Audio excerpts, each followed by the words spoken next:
Шәһәрнең 2-нче мәктәбендә ремонт эшләре бу атна башыннан башланып китте. Хәзерге вакытта Нурлат Еврострой җәмгыяте бина түбәсендә эш алып бара. Ябу материаллары гына түгел, түбәне тотып торучы агач брюслар да яңартылачак. Начали с разборки крыши. Мәктәп түбәсен сүтә башладык. Хәзер брюсларны күтәрәбез. Параллель рәвештә тәрәзәләрне дә алыштырачакбыз. Әлеге подрядчы оешма узган елны Каравыл тау мәктәбен ремонтлаган иде. Бу елда 3-нче мәктәпнең 582 укучысы да шундый уңайлыкларга һәм матурлыкка шатлана алачак. 53 ел эшләү дәверендә бер кайчан да монда капиталь ремонт үткәрелмәде. Шуңа күрә әлбәттә biz инде 3 ел дәвамында китәбез бу капиталь ремонтны. Һәм без бу ел безнең районның сметасына кертелгәнгә күрә капиталь ремонт буенча безнең мәктәп.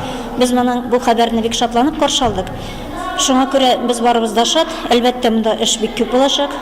Төзүчеләргә дә, укытучыларга да, барыбызга да. Ләкин барыбер без күңелебез белән шат.